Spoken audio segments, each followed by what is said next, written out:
Hello world. I'm a software engineer, technologist in my mid-40s working for big tech. Or rather, I was one. I was laid off from big tech just about 2 weeks ago. This layoff has led me to feel very confused, disoriented, a little bit excited as well.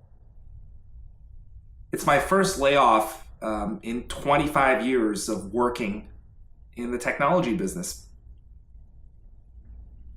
So where do we begin with all of this? I had started working with technology, writing code, building computers, doing these sort of things really early in high school. And by the time I was in college, I already started working, right, as not only in internships, but also in little contracts or gigs, writing little scripts and Visual Basic applications and these sort of things. So coming out of college, I worked as a consultant for various digital agencies. And those were some very awesome years, right? Because I had the chance of learning new programming languages and frameworks, and the world seemed limitless, right? Like I was one of those guys that you find in bookstores reading like an O'Reilly technical book, learning all of this code, frameworks, platforms. And I worked really, really hard at my craft and tried my absolute best to apply myself, right? Trying to learn as much as possible and try to do the very best job that I can. For a time, I became very good at software. I felt like I was very, very strong at it. And it felt like I could build everything, anything I put my mind to.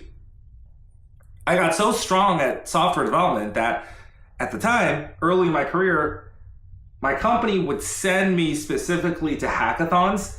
And in almost every hackathon, myself or the team that I was part of would come out in the top 3, almost consistently. And that was pretty wonderful. I dove into technology, into learning languages, frameworks, design patterns, understanding the infrastructure of computing, and all the wonderful details that's involved in it. Now, one of the biggest shocks of my early career is the 2008 financial crisis. During that crisis, I saw that many of my older colleagues lost their jobs. And it was very hard and very much a shock to me to see that happening, right? There's people that, I respect, a mentor of mine that literally was broken down in tears because she couldn't provide for her family, right? She lost her position at work. And that's very hard for someone to take. At that juncture in 2008, 2009, I discovered this whole concept of financial independence, right? There was this book called Your Money or Your Life. And that book essentially taught people, or at least taught me, that there is this concept of life energy, right? Where you're essentially trading your life for money. And those concepts kind of got my mindset into one where you want to live frugally, you want to live more sort of below your means, and then from that, you're able to save more money from your job, from your work, and then to put that towards investments. And the end result is that essentially you're using your frugality and your savings to buy your freedom, the freedom of your time from working for corporations.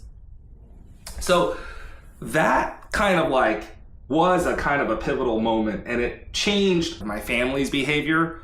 We got way more frugal, and we did sort of live below our means. So over time, my career progressed. It sort of blossomed, right? I went from being a developer to being a tech lead of a squad of developers, to being a software or enterprise architect that is designing higher level software platforms. And eventually that career trajectory led me to becoming a leader within the organization that I worked in. And I did change jobs a few times, right, over this 25-year span of time. But eventually I became senior technical leadership at the company that I worked for. And this career in tech gave me a lot of opportunities as well. So I was able to learn all of these things. I was able to work with cutting edge technologies. It gave me the opportunity to travel around the world. I traveled throughout North America. I went to Europe. I went to India. And that was an amazing experience. This career allowed me to be innovative. I have patents to my name. And probably the most wonderful thing about tech in general is the people. I can't say enough good things about the people that I worked with over these decades. For the most part, the vast majority of folks that I worked with have been incredibly smart, talented, disciplined, and the camaraderie and the willingness to work together on a common goal and to build things and make magic happen, that I've seen that almost throughout my entire career. Sure, there's always a few bad apples anywhere you go. But for the most part, the people was one of the best things about working as an engineer and as a technologist. Oh yeah, and one other thing, the money in technology is good, right? So for most of my career, the vast majority of my career, I earned a six-figure salary. And that's a decent, comfortable salary. About 7 years ago, I switched from consulting to a big tech company. And that switch essentially like opened up this massive money faucet where I was getting paid absolutely insane amounts of money. This whole concept of like, hey, you can get these restricted stock units that then you can sort of vest and then convert into even more money. It's absolutely absurd how much money I was getting paid. And I try to learn from the lessons of 2008 and 2009. So throughout all of that, I never stopped saving and investing. I always tried my best to live below our means. Now, over the years, there have been definite downsides of working in tech for me. It is a very hard business. I was working very long hours. And because of the globalized, geographically distributed nature of this business, teams began to be distributed across the world in different countries. And that led to not only long working hours, but also very odd working hours, right? Where you're up super early in the morning and then you're working super late at night. Tech is a business that moves fast. There's constantly new languages, new frameworks, new paradigms that are coming out. And to be relevant in this industry, you have to constantly be learning. And that constant learning came easy to me early on in my career. But certainly within the last 5 years or so, I've noticed that I'm getting slower. It's harder to learn when you're in your mid-40s. It just takes a while to learn new things. It takes longer. I can still do it, but it's taking me longer now. So all of this time being spent on this work.